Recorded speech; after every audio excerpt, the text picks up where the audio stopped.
Welcome to the Uprise podcast. Today is a Monday. It's Veterans Day. It's November 11th. Last night we finally had a victory. Blazers finally got a win last night. Broke a 4-game losing streak. Now they face the Sacramento Kings tomorrow. They go up against a team that might be without De'Aaron Fox. We'll talk about the injury that De'Aaron Fox just went down with in practice about an hour ago. And we'll also do some over-under picks, which we're doing every podcast now. We're actually going to have our listeners join in today. So, Eric, how you doing today, man? I'm doing pretty good. How about you? Nice coming off a Blazer win. Yeah, finally got a good start to the week, a good vibe about this podcast, because the past couple podcasts we've been talking about losses, we've been talking about struggles. Now we got a win. It would have been a very different vibe in here if we ended up losing to the Atlanta Hawks at home. So thankfully we were able to take care of it. Got a good game from Anthony Simons, good game from Damian Lillard. CJ broke out of his slump a little bit. We discussed all that on our post-game show last night. But today we're going to start off jumping into our over-under picks. Now, the way we're going to do this is we're picking against the spread for 6 NBA games tonight.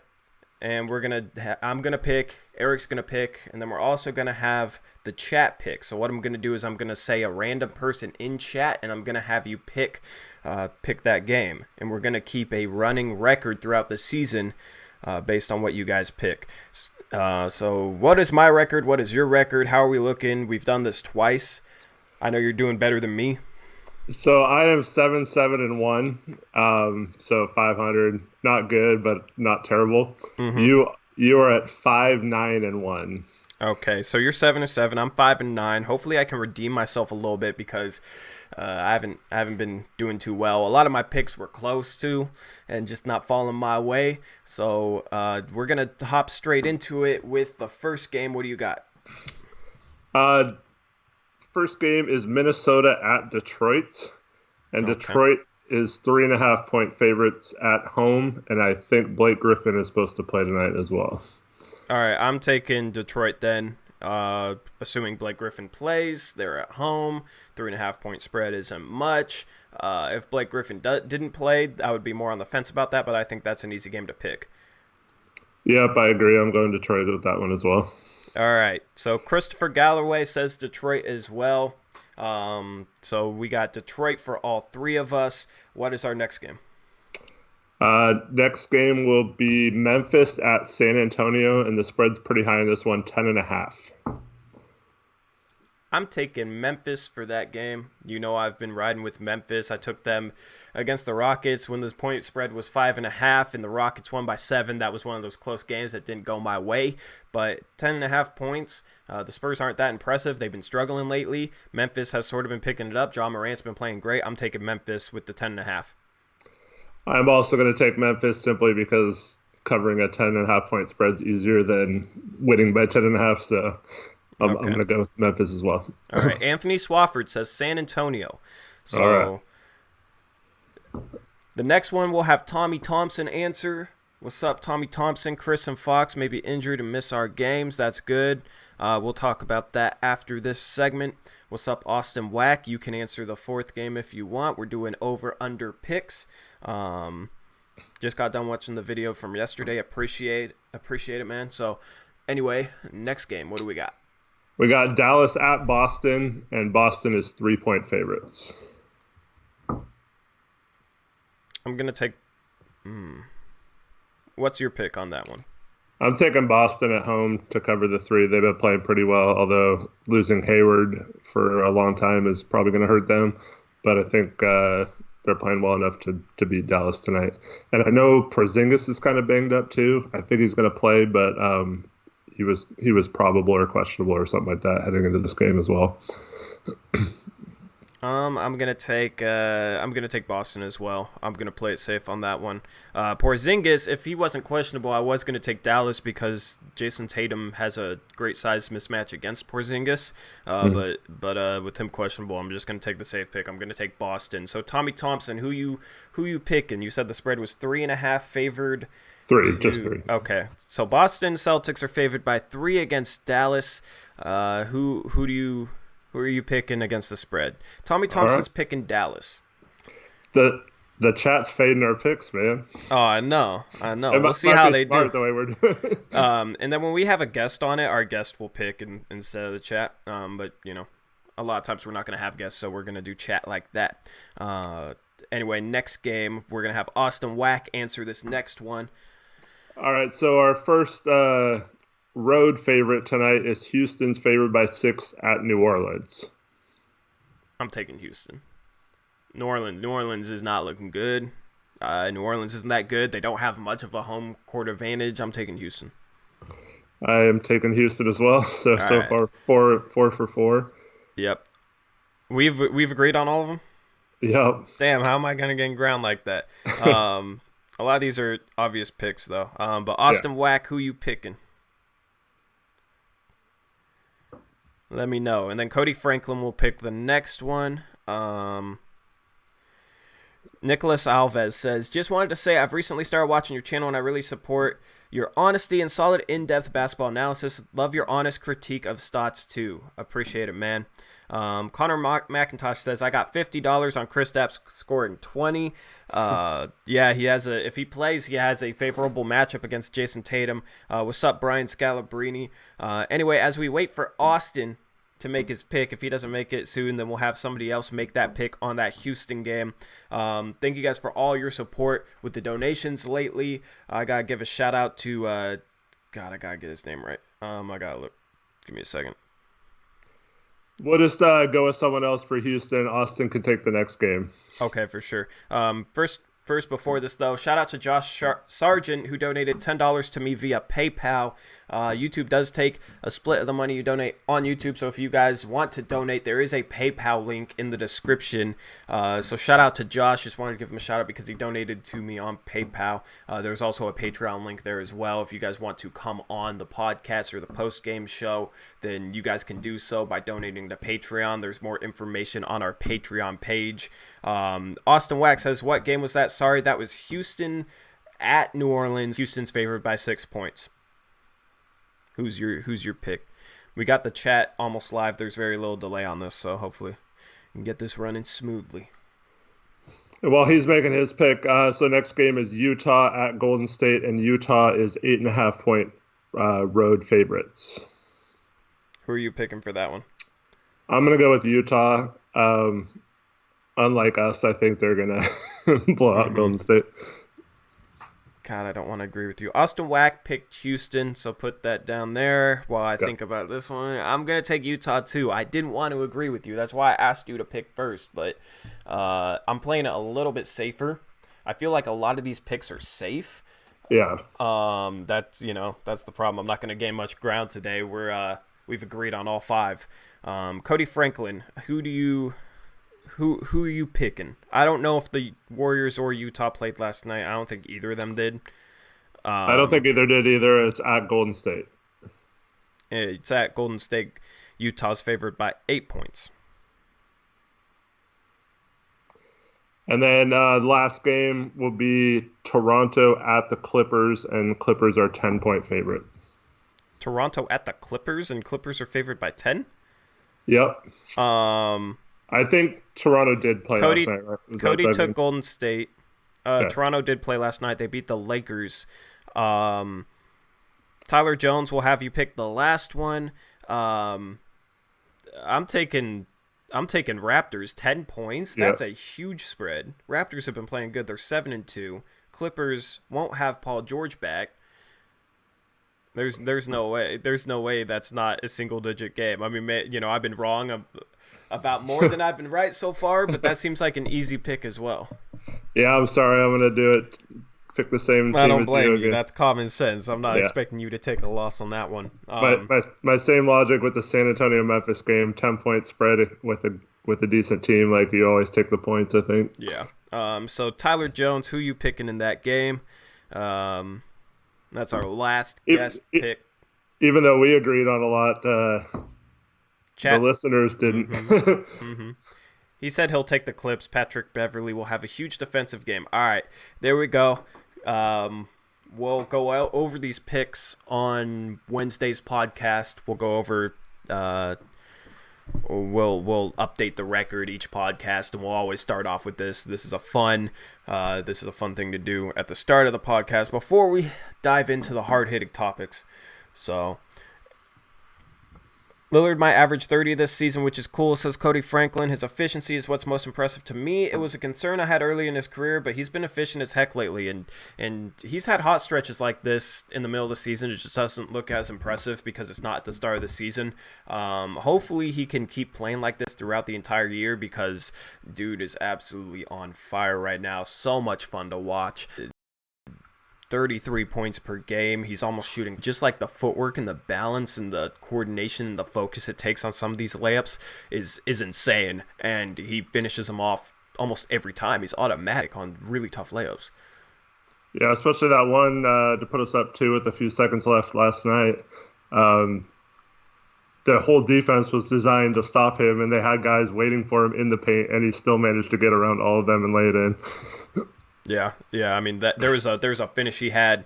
He jumped off his.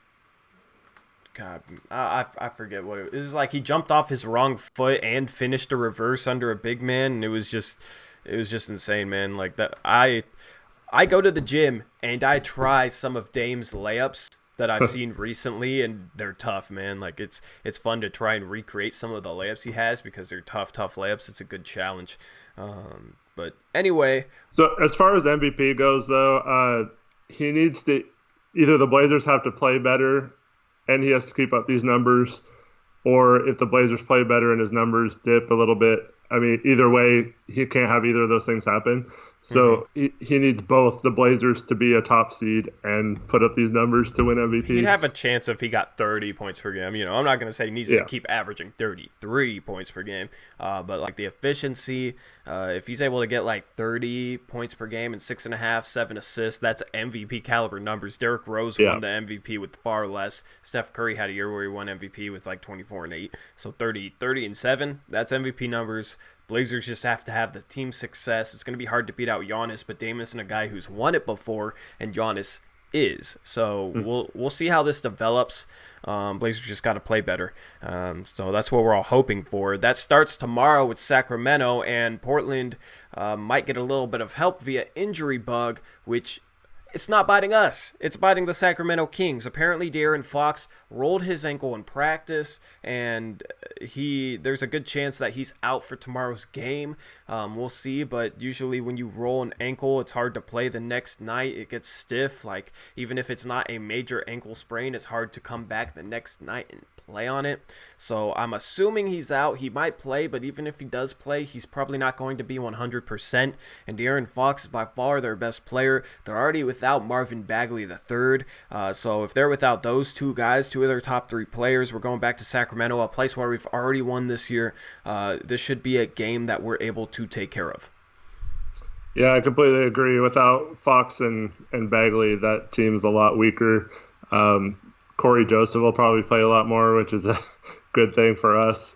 And yeah, they just haven't looked great this year. They've had stretches where they played well, but it's not a team that I'm worried about compared to going into the season. I was a lot more worried about them than I am now. Oh, I know. They have not looked good. Firing David Yeager was a mistake. That dude did a terrific job with that team last year.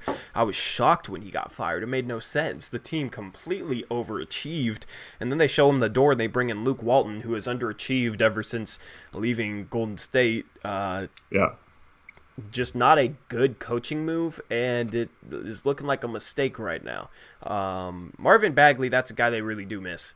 Just like we miss Collins, they miss Bagley, because Bagley's a guy who, at this point in his career, his second season, I was expecting him to put up close to 20 points per game and 10 rebounds, solid defense, and he's a unique talent of a big man. He's a guy who is one of those top picks that kind of gets undervalued, kind of gets underrated. When you look at guys from his draft class, you got DeAndre Ayton, number 1 pick. You have Trae Young, you have Luka Doncic, you have, those two are definitely the biggest names from that draft so far. Marvin Bagley's a guy who kind of gets overlooked a bit. That dude's a good player, though, but he has dealt with his injury issues, which has helped him become more overlooked, and now he's out for probably the next two weeks at this point. I think he's out another 2 weeks. So we've caught Sacramento again without Marvin Bagley. I think that was the case last year too. I don't really remember us playing against him last year. I think there's one game. There was a game at the end of the year. There might have been another game, but my ringtone's going off for football. I have no idea why. Also, he had a big game. I forgot if it was on Collins or Nurk or someone, but we couldn't stop him on offense one of the games last year. It wasn't the last game of the season. Yeah. But yeah, I do remember him playing one game. Yeah. Against us. Gotta love my football ringtone going off on 3:30 on a Monday. It doesn't make 49ers. sense. For sure, bro. He's rocking that Niners gear. We got the Seahawks tonight. Gotta get that win. But with our injury luck, honestly, I don't feel bad for the Sacramento Kings. We're dealing with a lot of injuries ourselves. Zach Collins, of course. Hassan's banged up. He's not 100%, and it's obvious watching him play. Scal rolled his ankle. Rodney Hood probably isn't going to play tomorrow. So I don't feel sorry for the Kings. I don't want Fox to play. I don't want him to be hurt, but I also don't want him to play because he's a terrific player, and he's a guy who really sets the tempo for them. They love to run in transition, and it's led by him because dude's one of the fastest players in the league. Super fast with the ball. So, hopefully we don't have to deal with him tomorrow night. But then again, it might be a Yogi Ferrell 30-point game on Dame. Hopefully not. Hopefully not. Of course, Yogi Ferrell dropped 30 points in one of his first NBA games against Dame for the Mavericks a couple years. Some of you guys might not remember that, but I know some of you will. So Yogi Ferrell or Corey Joseph would end up starting for them. Yeah, we got to take care of this win, man. We got to be 5-6 going back home for the second night of a back-to-back against Toronto, which is going to be a very tough game.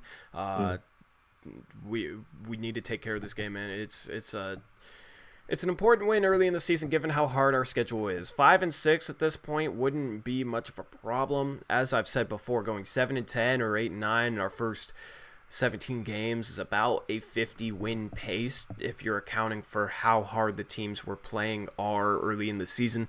So being 5-6 would set us up pretty well to be around 500 after this really tough early season schedule, and then maybe we get Powell back start of December when our schedule lightens up. We'd be in fine shape. So Kevin Edwards is saying some questionable stuff in the chat here. I saw him say that we need to dump Zach Collins, which is absolutely ridiculous. Okay, Zach. Go ahead. Yeah. So Zach is a good player, and he's hurt right now. And you don't trade players like that. Like trading Dirk right now would be really dumb because you're not going to get full value. So you just keep those guys and wait for them to get back. Maybe in the offseason, if you made some moves and you think you can get, like, let's say we brought in Blake Griffin and Zach Collins isn't really needed as much, then you think about trading him. But like right now, there's really no point at all in trading a guy like that. He's saying Zach's always hurt. When was he hurt? His first or second season? Am I missing an injury here? Like, he wasn't hurt his first or second season. He got his nose broken, but he played through it with the mask. I got my nose broken twice in 1 year. Like, my nose is slightly crooked. You can tell it's slightly crooked this way. Like, or no, it's this way. This way, I think. Yeah, I don't know. But broken nose, that's not, something that stops you from playing. So he's had one injury in his... Well, he was hurt over the summer, I guess. But yeah, but he wasn't missing games. Yeah. You know what I mean? So he's in his third year, and he had his first injury that causes him to miss games, and now he's always injured. That doesn't make any sense. That seems... it seems a bit of overreaction. And please don't spam caps in my chat. There's a bunch of, there's people in here. Please don't spam caps. I don't like when people spam the chat. You can make your point all in one post, but Zach potential, dump him. What did he do in his first, second season? All potential, dump him. Like, please stop spamming the chat, bro.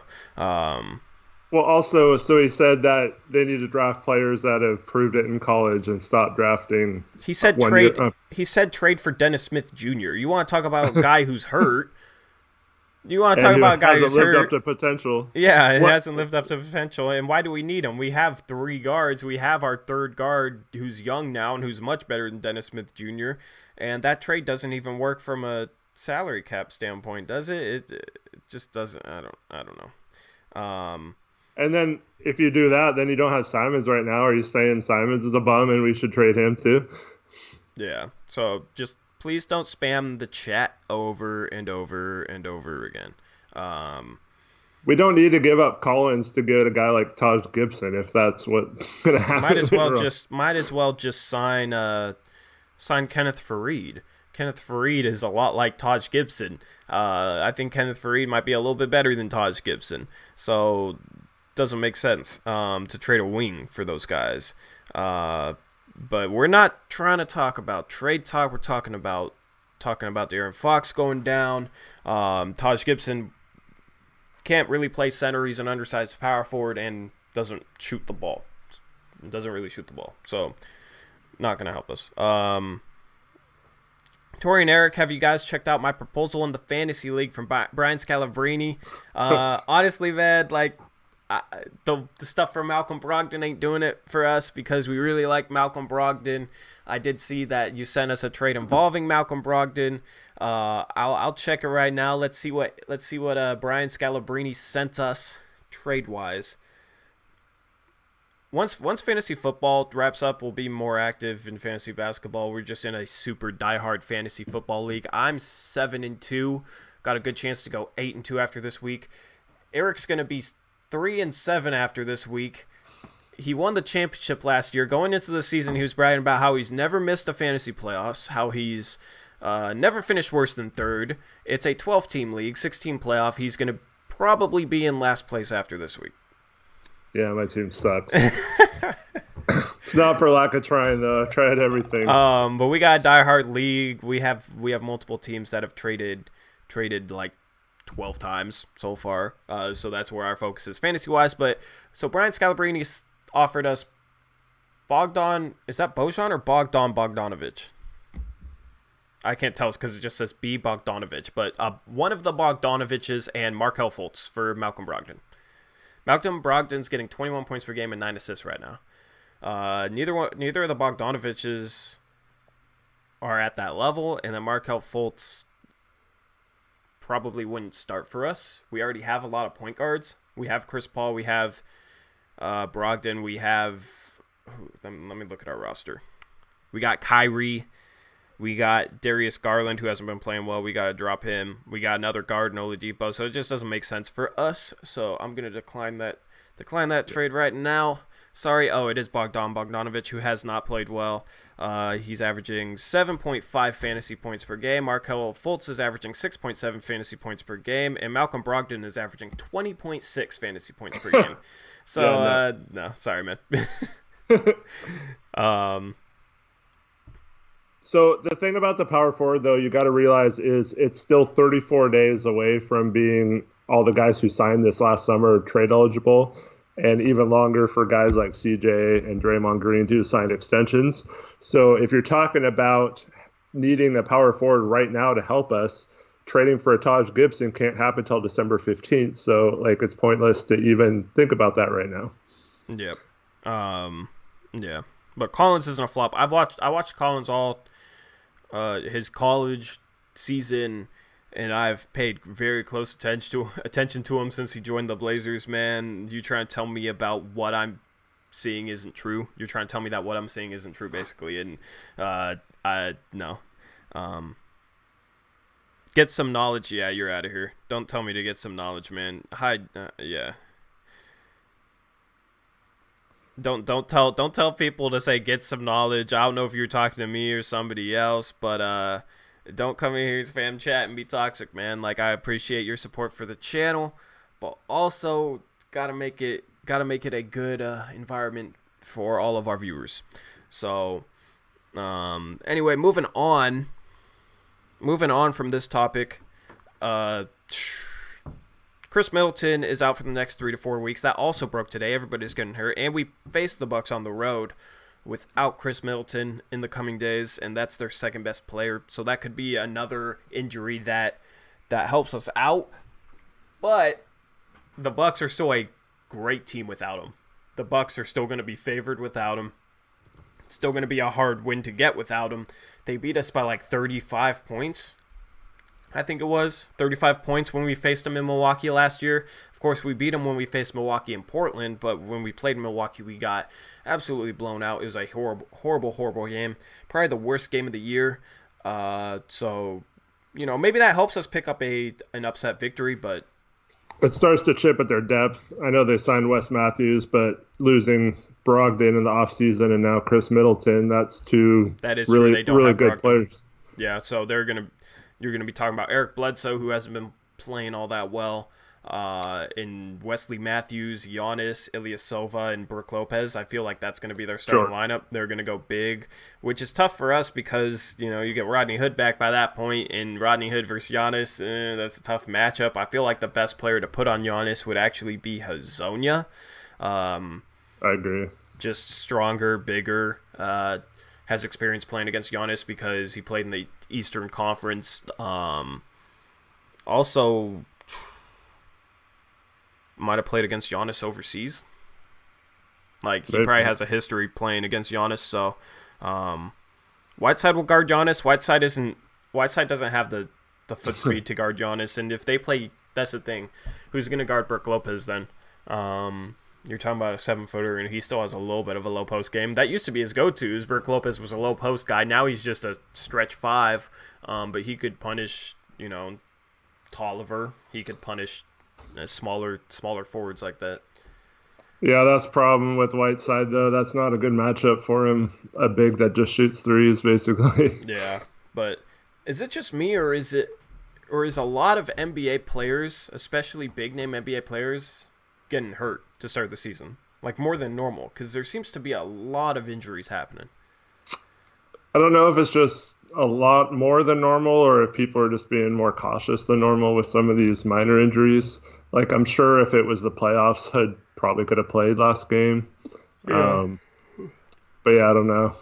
It's it sucks, man, but also if it helps us, because we've definitely been bitten. No sympathy for anybody else because we're dealing with a lot. So anyway, as Chris Middleton is going to be out 3 to 4 weeks. De'Aaron Fox, hopefully out tomorrow because we need all the help we can get right now. We're not playing that well. Is there any other, do you want to talk about some NBA takeaways? Maybe some NBA surprises or whatnot? We haven't really dove into the NBA as a whole since the season started. We haven't really looked at the league. You know what I mean? We've been so focused on the Blazers. So yeah, we talked about the Suns a little bit, but they're definitely the surprise of the season so far, I think. Other than them, though, the West, if you take us and Golden State out of the equation, it's pretty much all the rest of the teams are right where they should be. You got Dallas and Phoenix lined up where Golden State and Portland should be right now, if they're both healthy. And then, but the rest of those 5 out of the 7 teams we talked about being pretty much locks for the playoffs, and then San Antonio as the 8th team, if you want to include them. Yeah. Those teams are all doing fairly well so far and are right in the mix in terms of seeding and all that stuff. So the West isn't really super surprising except for Phoenix. Honestly, I haven't really looked a lot at the East overall standings. Let me pull that up real quick. Yeah, I'll just say this, man. It sucks that Dallas is doing well. I don't know why I don't like seeing Dallas do well. Oh, really? I don't know what it is about it. I don't like seeing that team do well. I don't know. I wasn't high on them going into the season. I think they're overrated. I think they're going to fall back to earth, down back to earth. But the thing with Phoenix, man, they remind me of Memphis last year because I believe after 10 games, Memphis was first in the West last year. They started off very, very hot, and it was just a small sample size. They fell back to earth, had some injury issues, and really struggled from there on out. I think that's the case with Phoenix. I don't think they're going to be a playoff team. I think people were making too big of a deal of them playing well to start the season. They haven't beaten anybody that's seriously legit. They blew out Brooklyn at home last night, but Brooklyn isn't that impressive a team. Brooklyn isn't that impressive of a team. I keep messing up my damn words here. Brooklyn isn't that impressive, man. We should have beat them. We should have beat them by 20, 30 with the way Dame was playing, but we haven't been playing that well. But Phoenix is overachieving right now. They're a classic case of a team that's overachieving, that can't keep this up. They did sign some role players, but you're not going to get, 22-point games out of Ricky Rubio all that often. I think he had 22 last night. They're not that good. They could maybe be the Sacramento of last year and stick around for a while. We kind of did that Dame's first year. Yeah. Where, you're not really in the playoff picture, but you're like kind of right there till about the All-Star break, and then the wheels fall off at the end, and then you start maybe tanking on purpose to get a better pick at the end. But yeah, I can't say that I want them to fall off necessarily, but I just don't see their mix of players being good enough to sustain this over 82 games. Yeah. Yeah, you basically got 2 spots up for grabs, assuming we figure things out, make the playoffs. You got the top 6 teams, the LA teams, Denver, Utah, us, and Houston. San Antonio would probably put up their 7th team. And then the 8th team.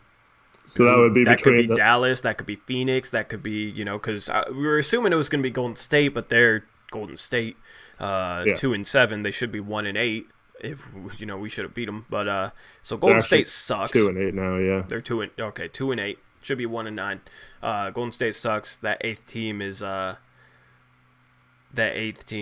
it could be Phoenix, I guess. It could be Dallas. It could be a team that maybe isn't even above 500.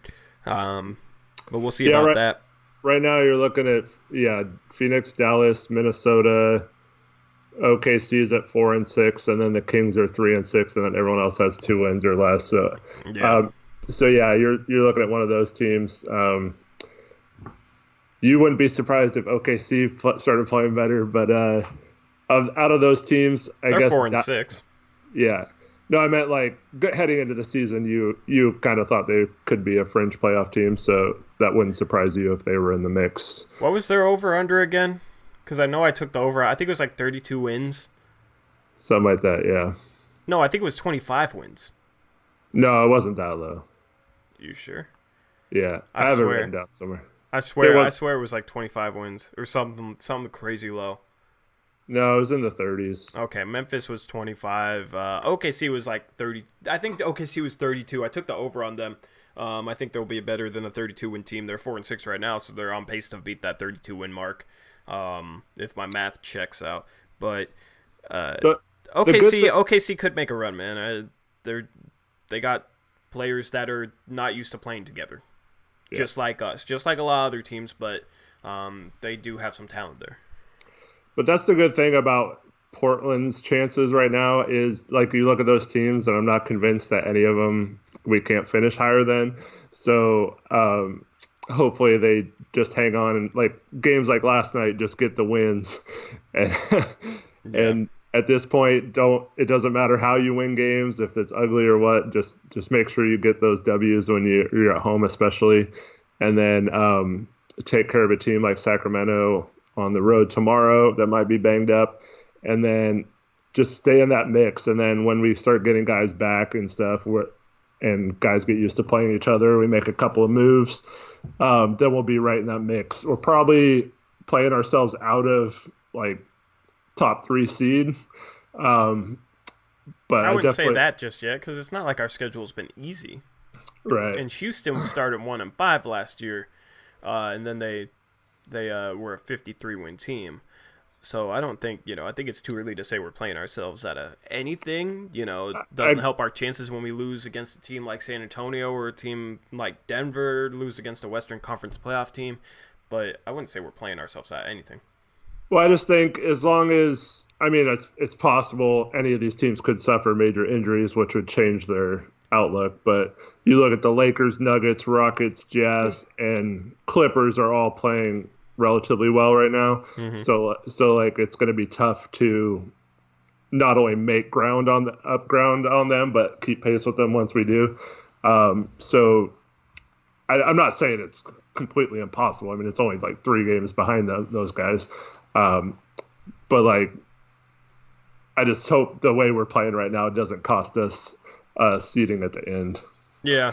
Yeah, and that's the thing. At the end of the season, we'll be able to look back and say, oh, we should have won that Golden State game. That would have made a difference. We would have had home court advantage, or we would have had a 3 seed instead of a 5 seed or something like that. Because it will be close. We gotta weather the storm right now, win the games we should win, try and be competitive and give ourselves a chance in the tougher games, Toronto second night of a back-to-back, Milwaukee on the road, games like that. That's what we got to do with this tough early season schedule. So I know one thing that's surprising in the NBA so far, both the Charlotte Hornets and Cleveland Cavaliers having 4 wins each. yeah, but also in the Eastern Conference, because they played some kind of poor teams, right? I know Right, Charlotte. yeah. I think Charlotte beat Indiana, and I think they had an injury for that game. The Eastern Conference is kind of banged up right now, but yeah, Charlotte's looking better than I thought they would.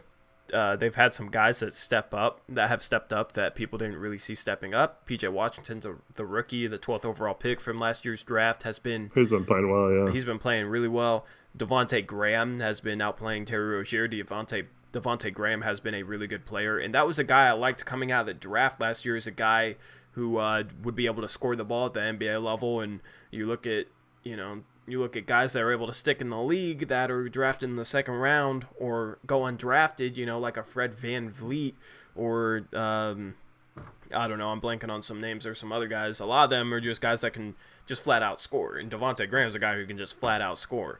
And isn't a great passer, but he's not a horrible passer. He's not like a Colin Sexton type of guy who literally just a scorer at the point guard position. So Devontae Graham's been playing great. Miles Bridges has taken a little bit of the next step. He's a player I really, really like. So they do have some young, unproven talent. They play really hard. That's why I noticed watching them. They play hard. A young team like that's what you'll get. And I bet teams were taking them a little bit too lightly. Same with Cleveland. Cleveland's the same situation. Young team, probably taken too lightly. Does have some raw talent. Their backcourt isn't good yet, but has a lot of potential.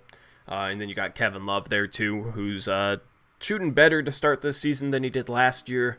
We'll see how long he stays healthy, but those two teams are interesting teams to watch going forward to see if they can keep this up. Yeah, for sure.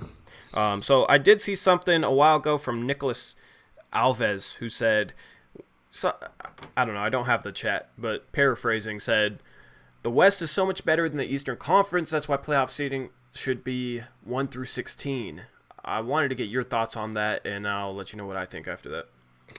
I hate the 1 through 16 idea. Not only logistically with like having to play, say like Portland play Miami in the first round or That'd something. Be brutal, man. Just this, like Portland's already disadvantaged enough with having to travel. And I know it's a little different in the playoffs when you have multiple days in between games sometimes.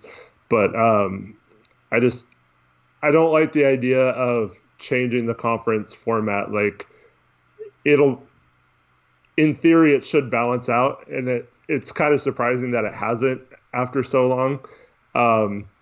But it's not like certain teams' fault. Like Kawhi Leonard getting traded to the West, like that they shouldn't have like a rash like decision because of that,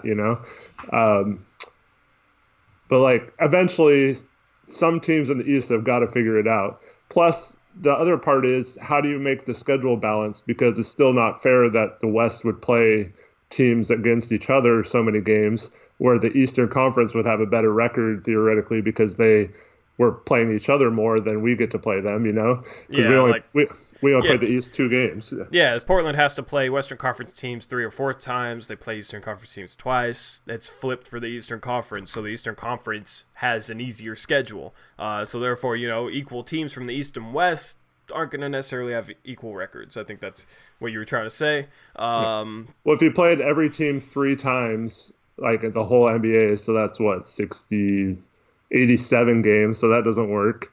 Yeah. I mean, And and that's the thing is playing 3 games against an Eastern Conference team, the travel, that would increase the travel. If you yeah, tried to balance the schedule like that, it would increase the travel. So, it wouldn't make much sense. It would kind of eliminate the need for conferences, which I don't like either. I agree with you on this. I wouldn't do it also. You talk about a 9th place team from the West making it as the 16th seed. They're not going to beat the 1 seed. They're not going to have a chance. The extra team or two you get into the playoffs aren't going to have a chance at winning a first round series unless something fluky happens, like injury issues or something crazy. It's just not going to happen. So there's just no point to make it 1 through 16. It creates so many problems and doesn't really change anything. Yeah, you might have 5 Western Conference teams make it out of the first round and 3 Eastern Conference teams make it out of the first round, but like what does that really matter? You know what I mean? You're probably still talking about the same top 4 teams at the end of the season, the same, top 2 teams at the end of the season. Maybe it'd be 2 Western Conference teams. Maybe you'd have Lakers versus Clippers in the NBA Finals, which would be interesting for sure, but it's just it doesn't really fix the imbalance in a way. It doesn't really I don't know, it just doesn't do much for me, and it creates a lot more problems than, and the thing is, it's not even a problem now. So I was gonna say it creates a lot more problems than it solves, but it's not really a problem. There's an imbalance, but it's not really a problem. yeah. I mean, the NBA should look into why the teams in the East aren't getting better. Yeah. And it's kind of weird because there have been several champions out of the East. In that time frame that I talked about, but they just need to figure out why these teams are struggling to build good teams. Like, look at New York's situation. Mm-hmm. The NBA, I mean, it would be great if New York was better, and just think how much cooler going to New York and playing in Madison Square Garden and stuff like that would be if the Knicks had a better franchise. But it's teams like that never are good. And they're the NBA should look into fixing the imbalance, not making it so it's even more imbalanced, Yeah, I mean, you got stars that want to come to the Western Conference, and Kawhi came over. Paul George started in Indiana. He came to the Western Conference. Got LeBron. traded to OKC. LeBron as well. So a lot of his stars, for whatever reason, wanted to come west, and it's that, and also Eastern Conference teams. There's a lot worse franchises. The Knicks, the Nets made a bunch of mistakes in their past. The Cavs, after losing LeBron, were just a dumpster fire. The Hornets have been mismanaged for sure. So you got a lot of mismanaged teams, and a lot of stars wanted to come west. I think that's responsible for the imbalance. But in theory, these Eastern Conference teams are going to load up on top draft picks because of how bad they are, and they're going to turn it around and become, in 10 years from now, they should be the juggernauts of the league because of, they're tanking. The whole process of being a bad team that the 76ers showed us in collecting top draft picks and becoming a playoff team, a contender because of all the young talent that you're developing. So in theory, 10 years from now, it should be the opposite. But, it doesn't really work out perfectly like that. Also, you got a guy like Durant that went east last year, and he's not playing this year, but next year that should make a difference. Mm-hmm. And then we don't know what's going to happen in terms of trades or free agency up until that point either. Yeah, I mean, Boston could get back in the mix as a contender. You still got Milwaukee and Philadelphia, and then you got Brooklyn with Durant coming back. That's 4 really good contending teams that I think if you did have the seeding 1 through 16, those 4 teams next year would make it out of the first round. Teams like the Knicks and the Wizards and the Bulls just need to hire you or me as GM, right? Yeah, for sure. Also, yeah, Ash said Pacers too, and yeah, Pacers had a great offseason, I think. You got 4 really, really good players. You got Miles Turner, Domantas Sabonis, Victor Oladipo, and Malcolm Brogdon. And then you got some solid role players, T.J. Warren, Jeremy Lamb, Aaron Holiday is a young guard that's going to be a good backup point guard in the league. You got guys like that who you got some really good players surrounded by some really good role players. Pacers are an underdog team. They're a good 5th seed. See, that's a team that would be a hard first round matchup for anybody if the seeding was 1 through 16. So I wouldn't even, the Eastern Conference would have a chance at getting 5 teams out of the first round. They also Yeah. might only get 3. You know what I mean? It wouldn't make the playoffs favored towards the West any more than they already are, if that makes sense. You're not going to have more teams coming out of the West out of the first round if you were having Western Conference versus Eastern Conference matchups. Yeah, the only thing is that I could say positively towards the idea of 1 to 16 is the Eastern Conference does have a little bit of almost like a first round bye because you're not seeing many upsets. Like a 7, I don't remember the last time an 8 seed beat a 1 seed in the East. It was Philadelphia against Chicago when Derrick Rose went down with that injury. But Yeah, Philadelphia wasn't winning that series without that injury. right. But Nicholas Alves says Pacers aren't as good as Denver, both LA teams, Houston, Utah, or Portland when we are healthy. I wouldn't say that, man. I don't understand why the Pacers wouldn't be as good as Utah. The Pacers have a relatively similar power structure in their roster as Utah, like 4 really good players surrounded by some solid role players. Houston, I think the Pacers could beat Houston in a first round series. The Pacers are slept on. Pacers are slept on like we're slept on. The Pacers are the Blazers of the East, in my opinion. They're my favorite Eastern Conference team. I like the Pacers. They're definitely underrated. We shouldn't underrate them. So it makes no sense to do 1 through 16. It creates a lot of problems and doesn't really do anything. Except they have Nate McMillan as their coach. Yeah, but the thing is, Nate I'm just teasing. McMillan has adapted. Nate McMillan has changed. adapted. You can tell watching the Pacers that it's not ran the same way the Blazers were in the past. Yeah. And the thing is, he had to adapt. The NBA was so far past his coaching style, the coaching style he employed when he was head coach of the Blazers, that he had to adapt to have any chance of being a head coach, and he did. He spent some time as an assistant, saw the way the NBA was going, and he adapted, and now he's a solid, maybe a good head coach because those Pacers have been very competitive the past couple years. So, McMillan or Stotts, I choose neither. yeah, Mike Budenholzer is the answer to McMillan or Stotts for me, man.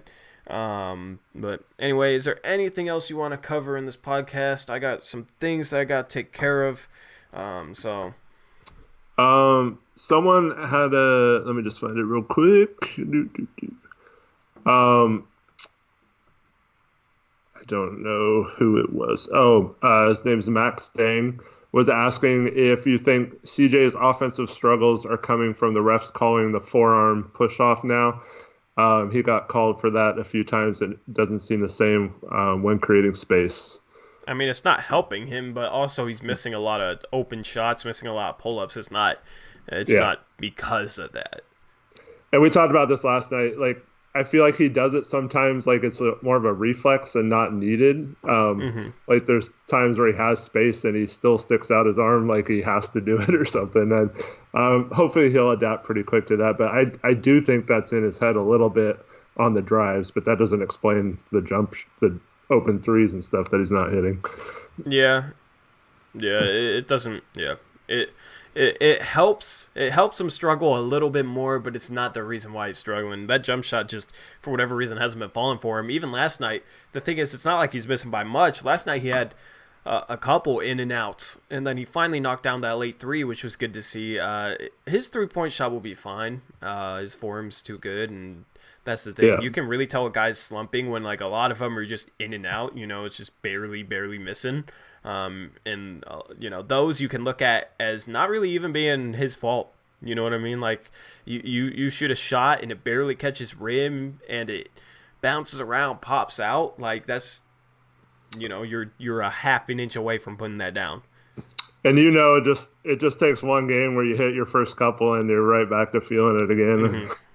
So hopefully that'll be the Sacramento game, man. If we could get Dame and CJ cooking at the same time, and if De'Aaron Fox is out with Marvin Bagley out, we should be able to win that game. Should be able to go to 5-6, and then we come back home for the Toronto Raptors game. If we're 5-6 coming back home to play Toronto, and we're competitive in that game, able to win that game, that'll completely change the vibe around this team if we're able to like get back to 500 with those two games. One of those teams being a good Toronto team that's knocked off the Lakers in LA, that's playing really, really well right now. That would change the whole vibe around this team. It would go from pessimistic, super negative, back towards positive, in my opinion. People would be like, oh yeah, a lot of the people that, are super negative right now, I feel like if we took care of these next two games, their mindset would change to like, oh yeah, we have been really injured. Oh yeah, this has been a tough early season schedule, and we're 500 still, so we'll be just fine. So hopefully that's the case. Hopefully it's not somewhere we lose both games and we go 4-8. It seems like I know it's only two games, but that seems like such a huge difference. Yeah, especially we've always talked about that 20 game mark for being the kind of the end of the tough stretch at the beginning of the year, and if you can just somehow go from 4-6 to 10-10 is all that's needed. But if you lose both of these games, then that's going to be really hard, and then you're fighting kind of an uphill battle. And then not only that, but just look at how much pressure there was on winning this game against Atlanta last night after losing 4 in a row. So if you start to be in the 4-8 range, and then you've lost 2 in a row at that point, and then you're like, oh crap, we need to win again, and then you have that long road trip coming up. It could get ugly fast. I'm hoping it doesn't happen. But yeah, if they just squeeze out a win tomorrow night, I think everything will be fine. Okay, for sure. Alrighty, so that wraps up this podcast. Thank you guys who have joined us so far. We'll have our post-game show tomorrow after the Sacramento Kings game. I believe that tip-off is at 7. Yeah. Okay, so we'll have that post-game show around 9:30, 9:45 or so. Hopefully it will be a positive post-game show. So anyway, that does it for me and Eric. We'll catch you guys later. Thank you guys for watching. Peace out. Go Blazers.